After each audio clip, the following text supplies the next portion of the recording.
¿Qué tal? Buenas noches. Bienvenidos a Espiral. La política de bienestar, antes se llamaba la política de desarrollo social. El cambio de nombre puede implicar en realidad un cambio de lentes para mirar el tema de la desigualdad y también de la pobreza en nuestro país. Esta es la política principal. Primero los pobres, dijo el presidente López Obrador, justamente cuando era candidato. Y ahora se traduce esto en una serie de políticas de transferencias directas a las personas que viven, digamos, en los sectores más vulnerables. Transferencias que intentarían reconstruir, fortalecer ciudadanía, independencia, autonomía de las personas. Y que también tendrían que acortar las grandes diferencias que hay en una familia que todavía, la mexicana, no se reconoce como iguales y no se habla como igualados. La política de bienestar es el tema de hoy y tenemos a la secretaria, María Luisa Albores, y también a Guillermo Cejudo, que es quizás uno de los especialistas más enterados de la materia. Un diálogo a dos voces que le va a dar una idea clara de hacia dónde va el tema de la política de bienestar en nuestro país. Comenzamos.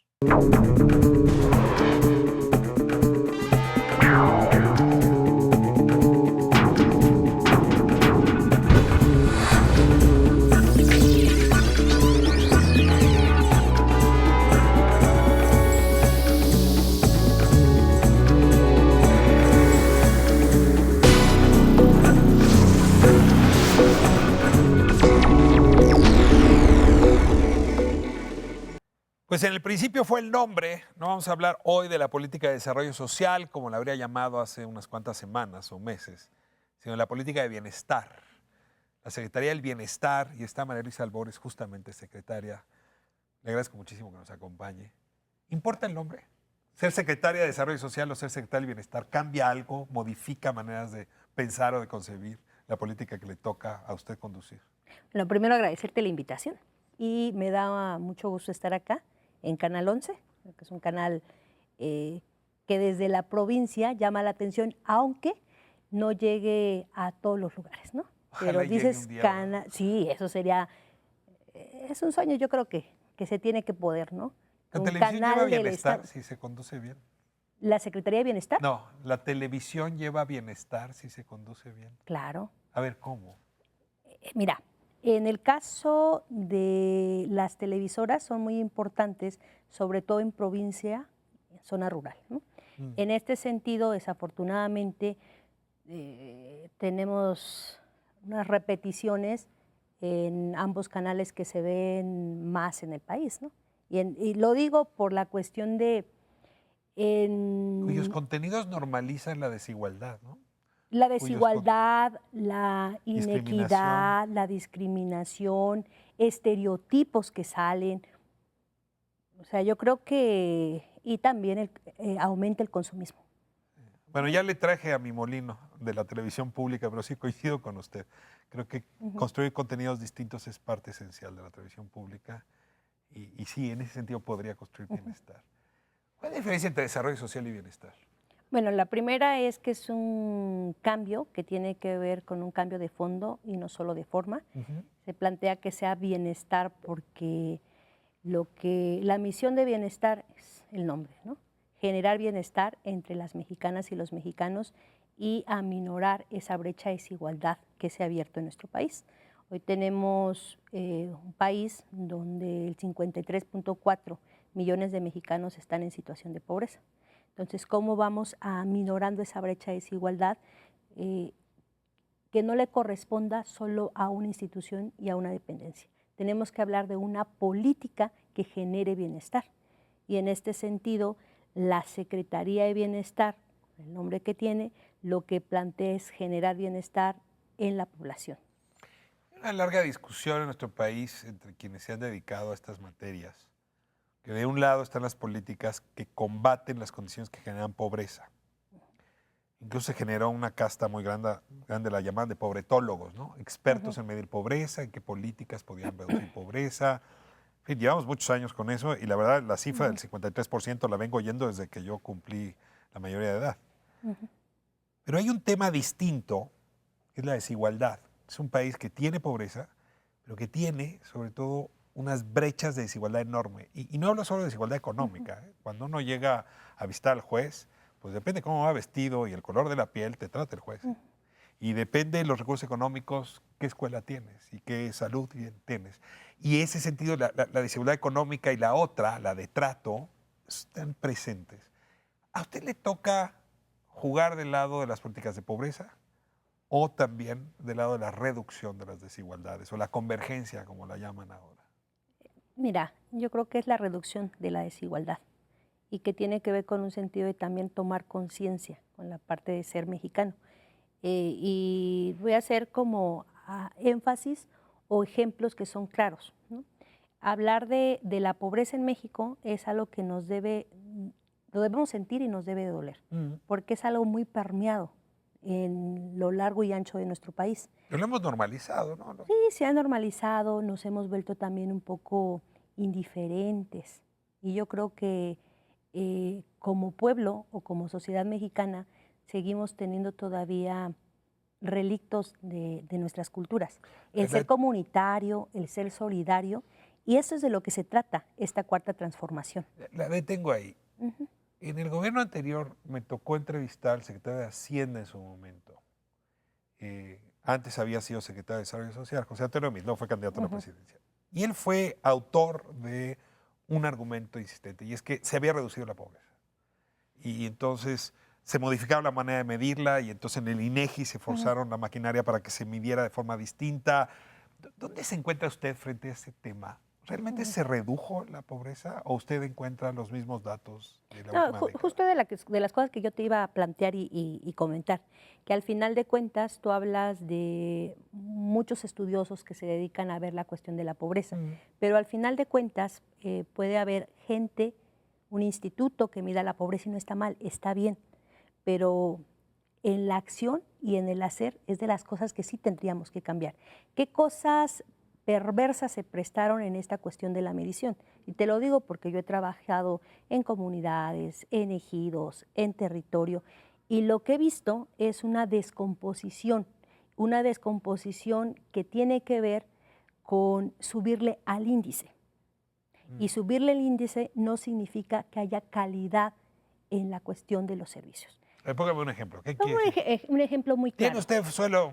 No, un ejemplo muy claro. Por ejemplo, se lo he comentado y se lo he comentado a la gente con Eval y lo he comentado públicamente. Algo tan sentido para las mexicanas y los mexicanos es el servicio de salud. Y muchas mexicanas y mexicanos en situación de pobreza se vuelven más pobres con una complicación de salud, porque lo poquito que tenían, si la mamá, el hijo, la hija se enferman, empiezan a vender la parcela, el terreno, la casita, y si no hay un buen sistema de ahorro, caen con el agiotista. Uno de cada 5. Y ahí pierden todo.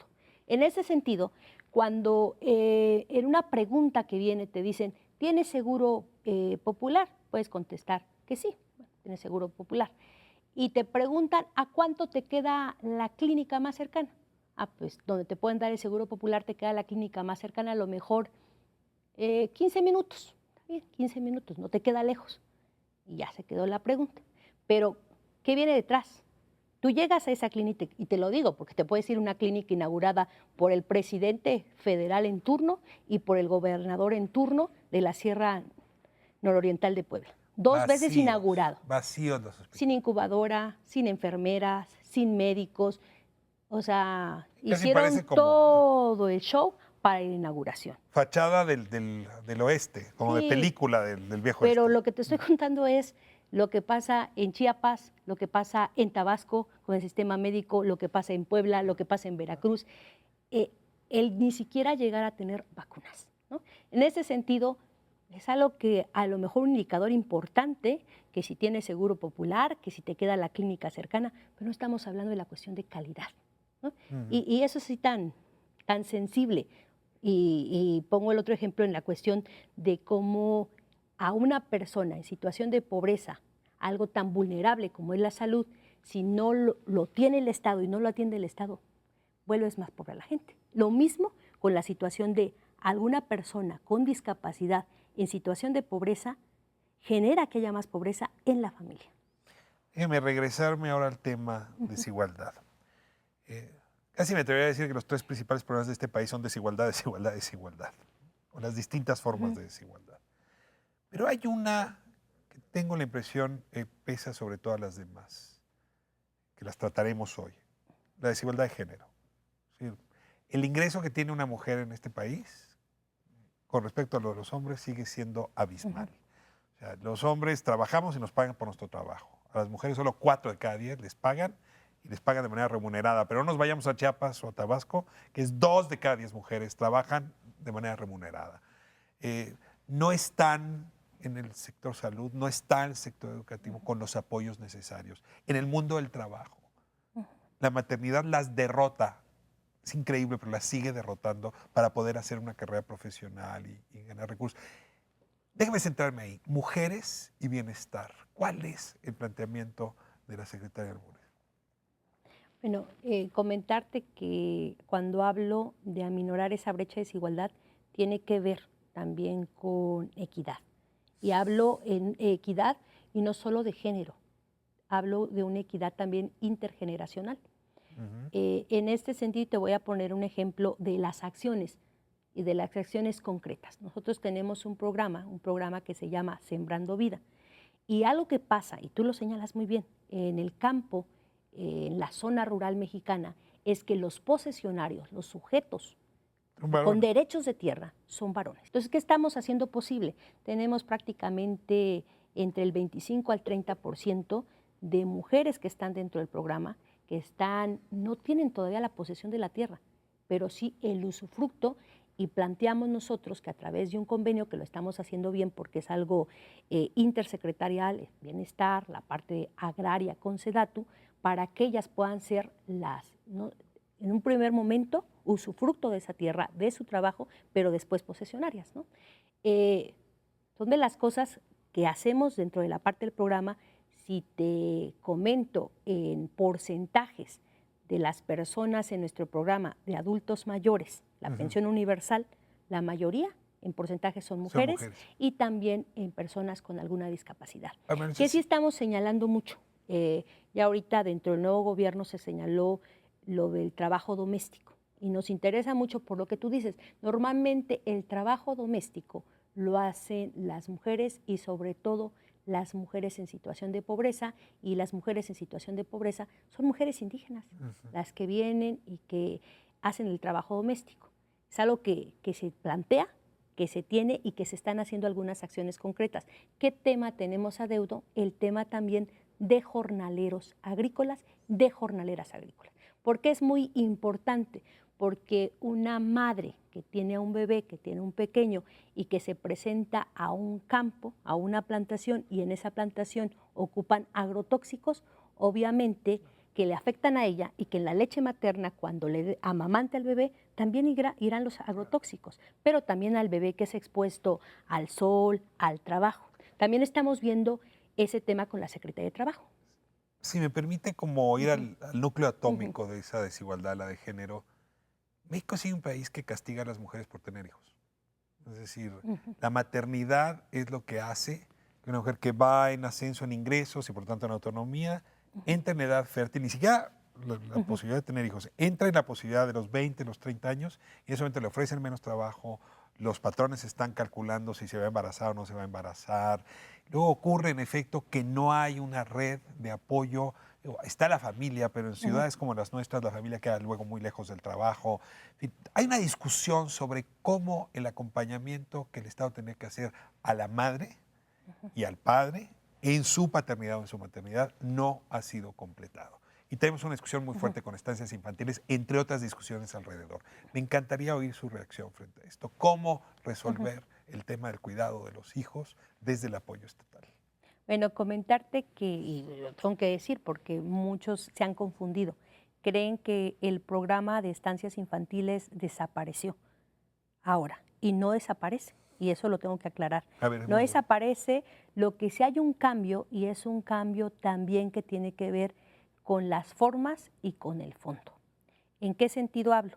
Cuando hablamos del apoyo directo, tiene que ver con cuestiones que no sean clientelares, que no tienen que ver con ser electoreras, como se han manejado algunos programas y te los puedo señalar acá. Y te puedo dar algunos ejemplos. En ese sentido, nosotros planteamos dentro del programa de becas para niños y niñas de madres trabajadoras, que ellas directamente como tutores, madres o padres del niño o la niña, puedan recibir específicamente el recurso y no la estancia infantil. Ese Y ellas recurso contratan la estancia infantil que más les que convenga. más le convenga. Y yo he platicado con varias responsables de estancias infantiles de varios lugares de la República y les comento, si ustedes han hecho un buen trabajo, un buen cuidado, seguramente por alguien de la familia que ya pasó, el niño les va a recomendar porque ha habido un buen trato. Pero yo tengo ahí una diferencia. Esas estancias infantiles no alcanzan. No. No alcanzan desde el Es Seguro el Social. 4.3% Es decir, traemos un problema de magnitud. apoya. O sea, estamos todos discutiendo que si las estancias infantiles o no, pero si uno mira, el problema de magnitud es enorme. O sea, si eso fuera la escuela primaria, el 4% de los niños estarían en primaria. O sea, es de ese tamaño el déficit. Sí. ¿Cómo hacer para que en este sexenio pudiéramos dar la vuelta? Bueno, yo creo que primero tenemos que tomar conciencia como país en el sentido de lo que sí está pasando con el nuevo relevo generacional. Y nuevo relevo generacional, estoy hablando de un país que nos marca la OCDE de embarazo adolescente, ¿no? Entonces yo creo que también hemos fallado también y hemos fallado con nuestros adolescentes. Es un país de niñas y niños teniendo niños. O sea, y yo digo cuando de tomar conciencia es porque tenemos que ir más allá en una política social diferente. Ya me está llevando a los jóvenes y si quiere nos movemos hacia allá. Yo sigo preguntando si el acento de la cuarta transformación no debió haber sido más en las mujeres que en los jóvenes, pero me dará usted su opinión. Tenemos una población joven que es lo que nos coloca hoy como potencia en el mundo. Es decir, vamos a tener más jóvenes que muchos países que hoy son potencia. Pero hemos desperdiciado a esos jóvenes. Los hemos mandado o bien a la migración, o los hemos mandado a la organización criminal, o los hemos mandado a hacer nada. De ahí que la propuesta principal del presidente sea jóvenes construyendo el futuro. Me encantaría que me diera una reacción un poco frente a lo que se espera de este programa, de estas becas, qué puede producirse como efecto.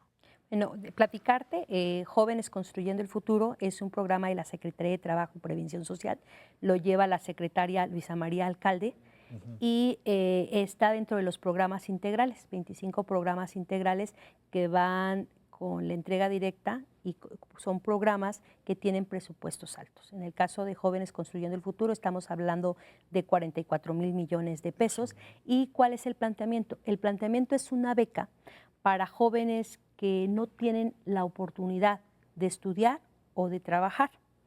Y en este sentido, el que puedan tener una persona, un tutor, que les pueda apoyar para aprender un oficio o una habilidad durante 12 meses.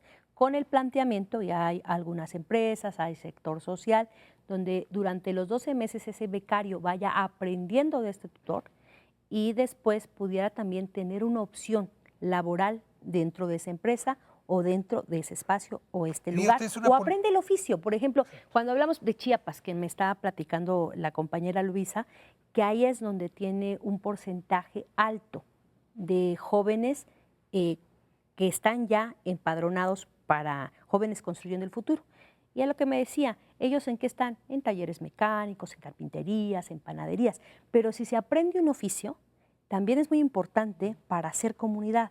Y si haces comunidad y tienes un empleo, tú generas el estar ahí y ya no estar pensando en migrar.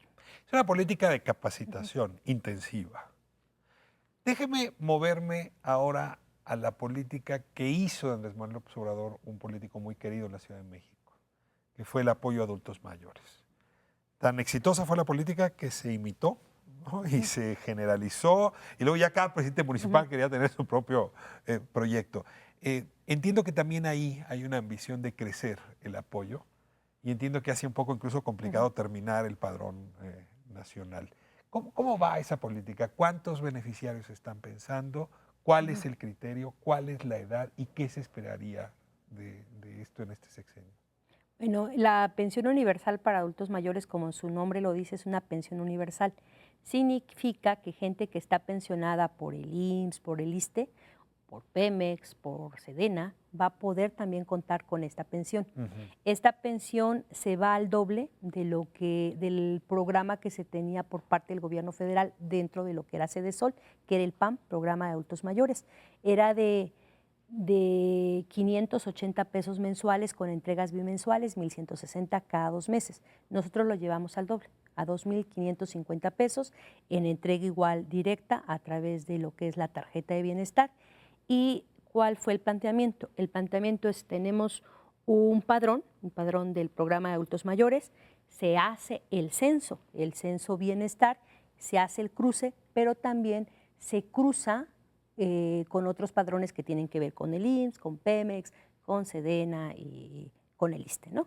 Y cuando se cruza, entonces ya inmediatamente podemos hacer posible que les pueda estar llegando esos 2,550 pesos porque ellos ya están bancarizados. ¿Qué es lo que nos está costando un poquito y estamos hablando de casi 7 millones que ya tienen el programa y que ya en efectivo ya lo vieron porque ya les llegó la pensión de 2,550. Vamos a llegar a 8 millones, nos falta 1 millón. ¿Y por qué nos falta ese millón?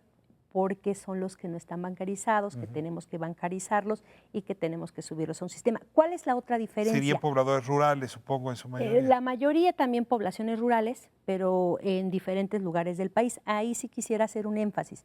Por cuestiones de justicia social, nuestros programas tienen mucho énfasis en territorio indígena. Y este es un ejemplo también. En el caso de todo territorio indígena, la pensión de adultos mayores es de 65 y más.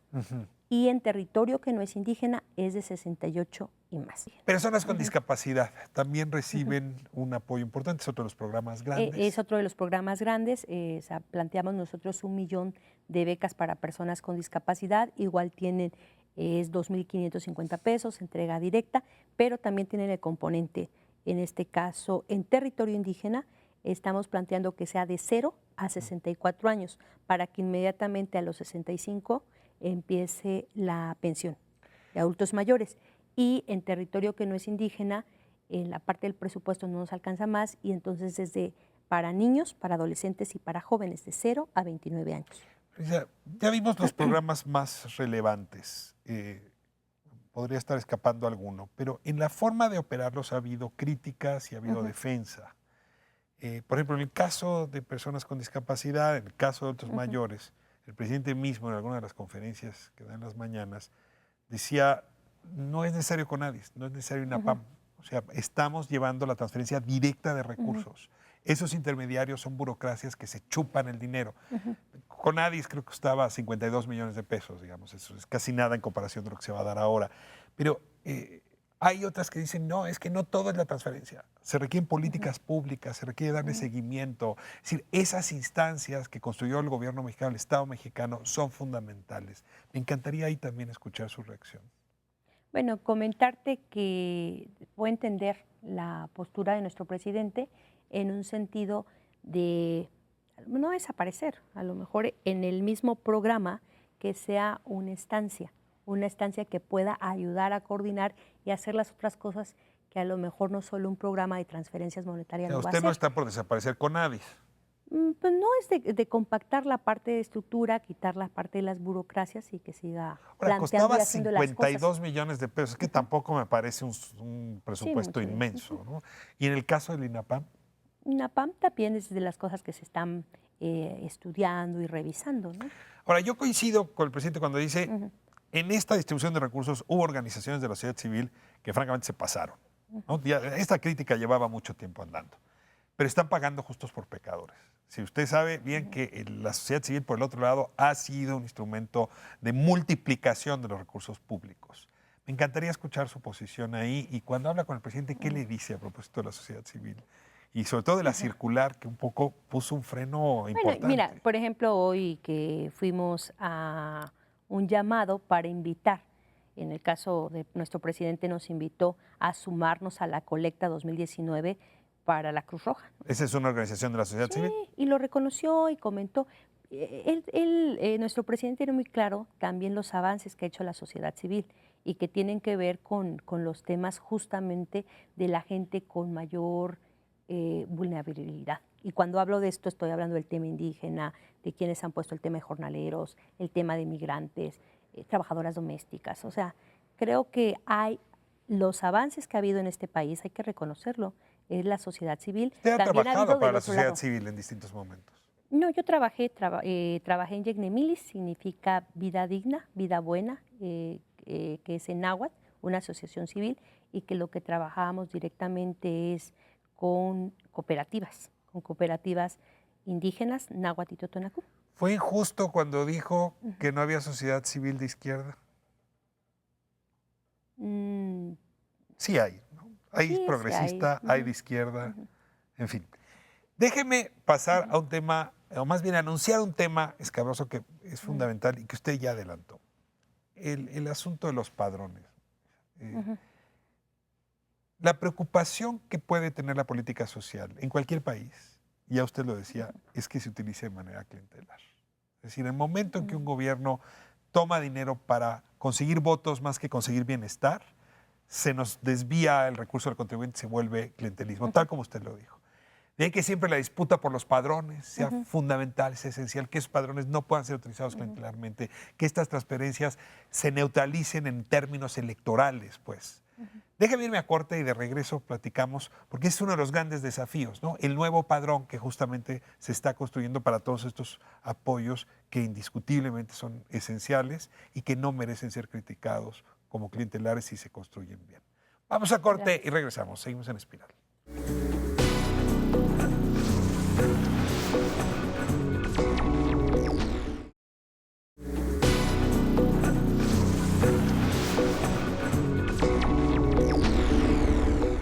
Seguimos hablando de la política de bienestar. Está con nosotros la secretaria María Luisa Albores. Secretaria, muchísimas gracias por esta conversación. Y tengo conmigo a Guillermo Sejudo, quizá uno de los estudiosos más serios, más rigurosos en el tema de la desigualdad y la pobreza en nuestro país. Guillermo, me da mucho gusto tenerte aquí. Gracias por la invitación. A ver, te hago la pregunta que le hice en su momento a la secretaria. Entre política de bienestar y política de desarrollo social, ¿para ti hay diferencia? O sea, ¿el nombre es relevante? Yo creo que sí, que puede haber una diferencia muy importante y es, al hablar de bienestar, inevitablemente terminas hablando de las personas. Es decir, deja de ser un indicador abstracto y se refleja en las personas. Y eso puede ser una entrada a algo que me parece crucial, que también es del lenguaje, pero que termina siendo sustantivo, que es a pensar los instrumentos de la política social en clave de derechos.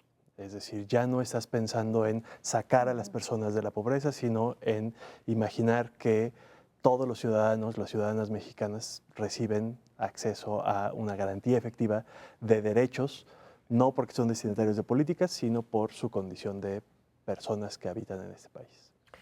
Voy a meterme en algunas honduras, pero antes, secretaria, le quería preguntar a Guillermo por estos estudios que él realizó el sexenio pasado. Tocó evaluar la política de la cruzada contra el hambre. Y me acuerdo que un par de reportes que entregó hicieron enojar mucho a la autoridad entonces, porque pues, lo que decían es que no estaba funcionando la cruzada, excepto, oh sorpresa, cuando se coordinaban bien las instancias. Si la Secretaría de Desarrollo Social entonces, Salud, la CEP se coordinaban, entonces sí había una mejora, pero no era por la cruzada, sino era por la coordinación. El tema ahora de los superdelegados y los coordinadores, que es una manera de resolver la descoordinación que habíamos observado, ¿podría modificar sensiblemente, dado tus hallazgos, el tema de la desigualdad y la pobreza en México? Yo creo que es una respuesta a un diagnóstico correcto. Es decir, sí es cierto que en la operación en territorio, como le gusta decir a la secretaría, había una descoordinación brutal, incluso dentro de las mismas secretarías. No era extraño encontrar operadores de la misma secretaría en campo, sin compartir vehículos, sin compartir información. Y entonces lo que termina ocurriendo es que las personas tienen que lidiar con distintas burocracias para tratar de conocer cuáles son los programas, cuál es la oferta. Eso es cierto y era una cosa que le significaba ponerle la carga administrativa al final a las personas. Un gobierno con déficit de atención. Exacto, Digamos, y doble ciudadanos que término. tenían que encontrar la oferta, negociar, pasar por promotores, operadores, etc. ¿Cuál es creo que entonces el diagnóstico es correcto. la respuesta de los delegados puede ser administrativamente una buena idea, es decir, creo que puede servir para comenzar a articular esa oferta institucional en el territorio si, además de las personas, se construyen los procedimientos y se cuenta con la información para que eso efectivamente pueda ocurrir. Creo que tener un solo jefe puede servir, pero que eso tiene que convertirse también en procedimientos y en información. El diagnóstico es correcto, ahora hay que instrumentar la política. ¿Cómo está viendo la instrumentación la secretaria? Bueno, platicarte cómo se está operando la instrumentación. Lo que le llaman los superdelegados no son los superdelegados, se llaman coordinadores y están los 32 coordinadores estatales y cada coordinador estatal va a tener a su cargo 6 subcoordinaciones. Habrá 4 coordinaciones por gabinete. Cuando hablo por gabinete está el gabinete de seguridad y relaciones exteriores, el gabinete que tiene que ver con la parte económica y comunicación, un gabinete que tenga que ver con bienestar, finanzas y la parte administrativa y también transparencia, ¿no? Estamos hablando de 6 subcoordinaciones y dependiendo, porque eso también, ahí sí me gustaría plantearlo, porque este diagnóstico que se tiene es hecho desde la realidad y no es lo mismo Chiapas que Durango, que Baja California, que Yucatán. Es lo mismo, es otro territorio, son otras problemáticas, ¿no? Y en este sentido lo que está planteado es que después de las 6 subcoordinaciones, dependiendo del tamaño y también del número de habitantes, vienen 266 subcoordinaciones.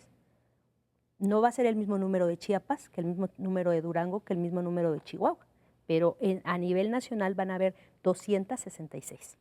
Y de esas 266 se van a desplegar coordinaciones directas a quienes, a poblaciones. Estamos hablando de 8,000 centros integradores.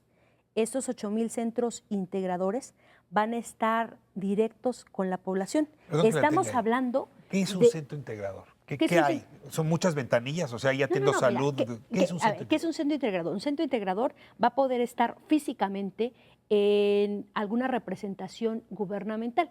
¿Cuáles son de las representaciones más fuertes gubernamentales a nivel de territorio? Están las UMR, Unidades Médicas Rurales, las UMO, Unidades Médicas Urbanas, están los CONALEP, estoy hablando de la SEP, está los almacenes de ICONSA, que tiene que ver que antes estaban en sede solo, ahorita se fueron para Segalmex, que está en SADER. O sea, estamos hablando de varios lugares donde se van a poder instrumentar y ahí estamos planteando que haya de 2 a 3 servidores de la nación.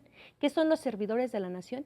La gente que va a tener la información de lo que comentaba Guillermo, que va a poder ser la gestión directa, pero que sea una ventanilla para hacer ciudadanía, una ventanilla para ser transparente. Y cuando digo eso, imagínate en un ejido, una localidad, en una ranchería o en un barrio o en una colonia donde está ese espacio, pero que ese espacio le sirva a la gente y que pueda informar el gobierno que en ese lugar cuántos adultos mayores tiene, que en ese lugar cuántas personas están con jóvenes construyendo el futuro, que si en ese lugar hay personas que están haciendo y están dentro del programa Sembrando Vida, ¿cuántos son? ¿Por qué hablo de esa transparencia? Porque te lleva a una contraloría social real. Porque si tú estás colocando, y es de las cosas que nos encontramos en los padrones, si tú estás colocando que en ese ejido tienes a lo mejor 120 adultos mayores y resulta, porque así nos encontramos con algún programa, que no hay 120 adultos en ese ejido porque es pequeñito, que lo máximo que hay 65, inmediatamente va a votar que algo está mal.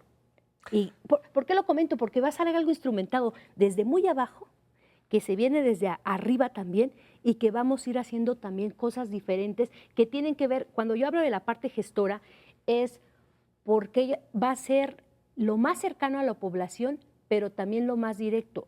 Y lo más directo en un sentido de que no exista una competencia interinstitucional. ¿Cómo ves a los gobiernos estatales y municipales amoldándose, acoplándose a esta forma de operar del gobierno federal? ¿Pueden reclamar violación al federalismo? ¿Pueden sentirse marginados? ¿Pueden cooperar en esta dinámica? Yo creo que la discusión que en el periodo de transición hubo sobre los delegados por Coordinadores. los coordinadores, por el papel poco claro que estaba, ha empezado a matizarse. Es decir, sus atribuciones son sobre estos, entiendo bien, esos programas integrales de desarrollo, que son todos programas federales. Es decir, Pagadas con recursos federales, exacto, operan en pagadas territorio. con recursos federales, que siempre han operadas por las delegaciones federales. Entonces, no hay una merma de los recursos transferidos a los estados para operarse por acá. Sin embargo, creo que sí hay un temor más político, menos administrativo, menos fiscal. La construcción de personajes muy visibles con manejo de recursos que en algunos casos genera...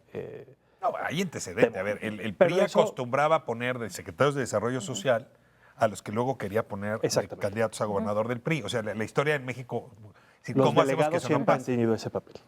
O sea, siempre ha habido esa...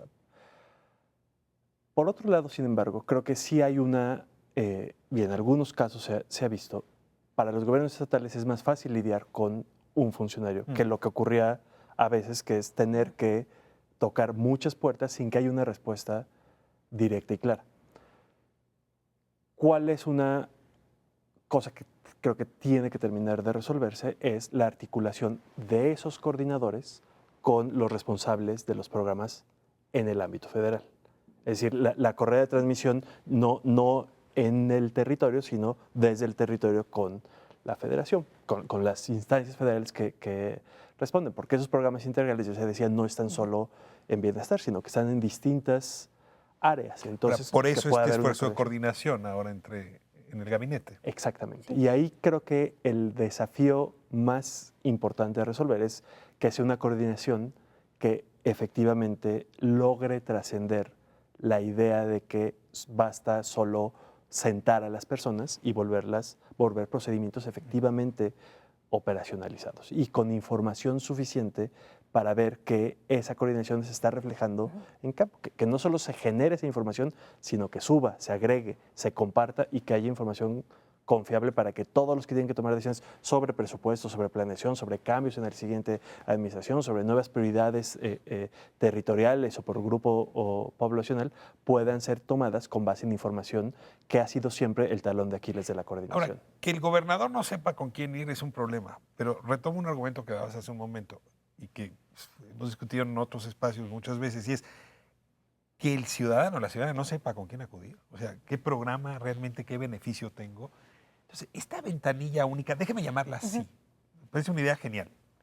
Querría decir que las CONASUPO se van, bueno, lo que eran las tiendas de Iconza, se van a convertir en un espacio donde no solamente va a haber alimentos, donde se puede tratar ahí temas relacionados con las transferencias, temas relacionados con asuntos de salud, de educación. Es decir, van a tratar de construir estas unidades integradoras. Lo que yo platicaba ese rato es, depende del territorio.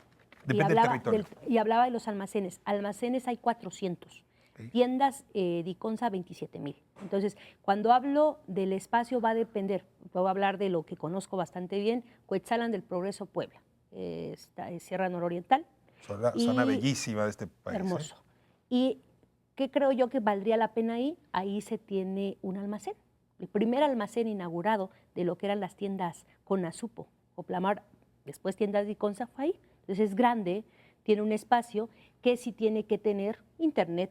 ¿Por qué? Porque también se sueña que ahí sea un espacio donde esté el cajero, donde pueda tener el cajero, donde las tarjetas bienestar, llegue el sembrador de vida y ahí esté siendo el cambio, pero también que sea un espacio donde diga, está la información, pero que también esté la forma directa de hacer gestoría. Y cuando hablo de gestoría, puede ir más allá. Están los 25 programas integrales, pero a veces hay una necesidad que tiene que ver a lo mejor con el camino rural, tiene que ver a lo mejor con la necesidad de una escuela o del agua.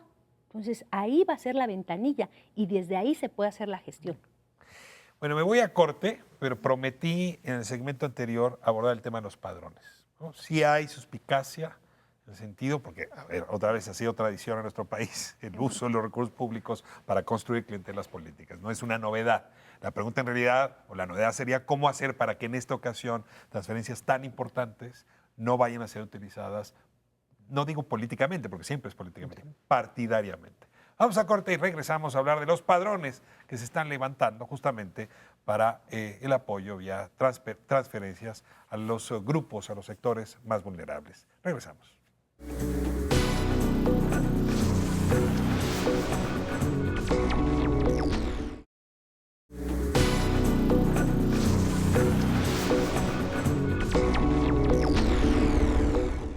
Seguimos hablando de la política de bienestar. Secretario Álvarez, yo me acuerdo ya hace algún tiempo el dineral que pagó el gobierno mexicano al PNUD para que, esto fue en época de Fox, para que se blindaran los programas sociales frente al uso clientelar. Era una cosa obsesiva y el PNUD la verdad es que ayudó, además de hacer un buen negocio en ese momento. Pero es que siempre está ese temor. En la época del Priato, el siglo pasado, pues fue común que IMSS, Coplamar, PIDER, PIDE, le puedo seguir, Solidaridad, Oportunidad, en fin, todos tenían un sesgo que podía desviarse. Y sexenio pasado hubo acusaciones muy fuertes a la entonces secretaria Rosario Robles de haber utilizado los recursos de desarrollo social otra vez para apoyar elecciones.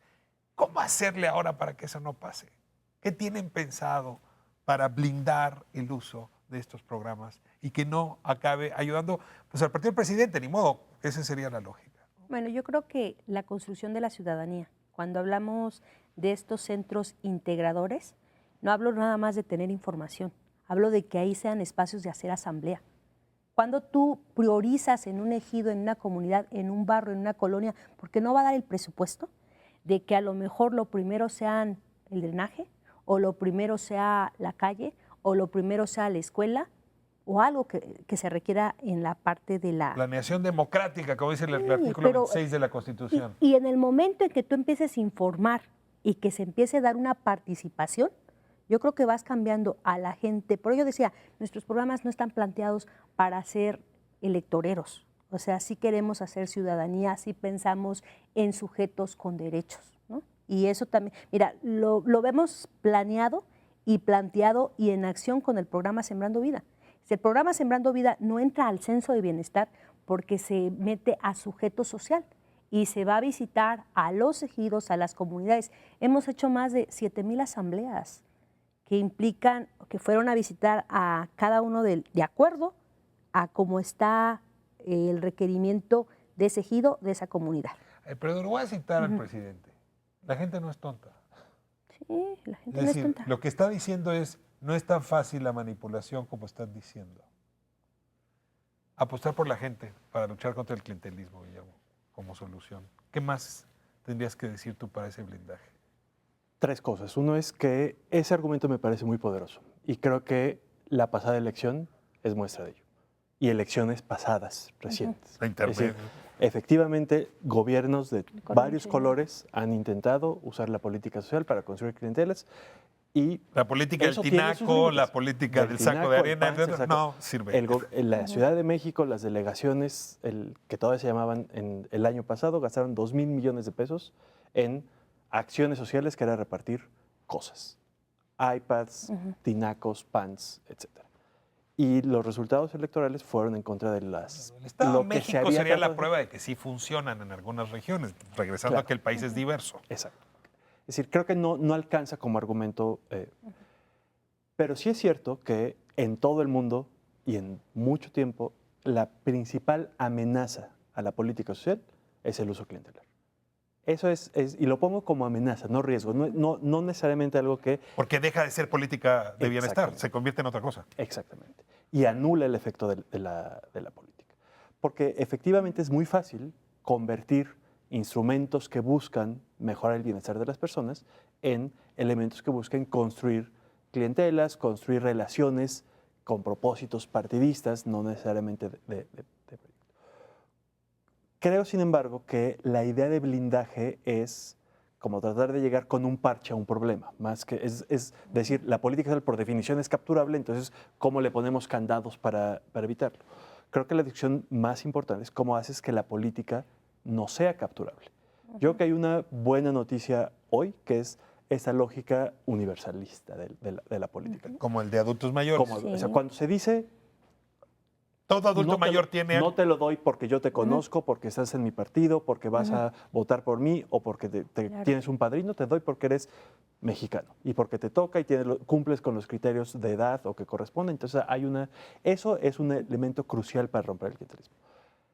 ¿Cuál es la amenaza sí real ahora? Que la ambición universalista va a tomar su tiempo, no es algo que se pueda, no tenemos ni los recursos, ni la capacidad, ni la recaudación para hacer eso en los próximos años. Entonces sí, inevitablemente se estará priorizando y se irá poco a poco. Para eso necesitas información y esa información tiene que ser información confiable y transparente.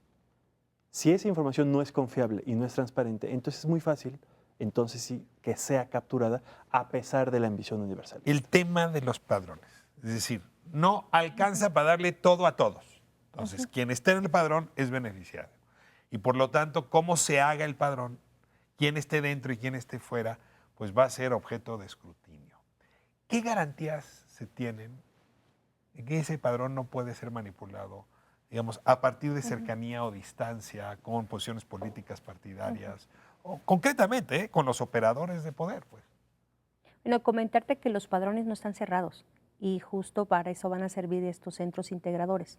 Puede ser que por algún motivo, alguna razón, alguna persona con discapacidad estuviera en otro lugar 3, 4 meses, pasó los 6 meses, no está siendo censado, no fue censado, para eso va a estar ese centro integrador, para que nadie se quede fuera, si está conforme a las reglas de operación.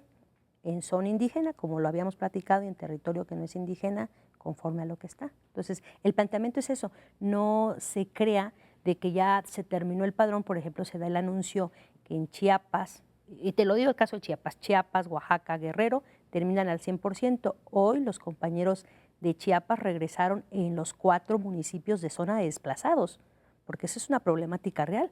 La gente salió, son desplazados, regresa y no regresa ni a sus casas.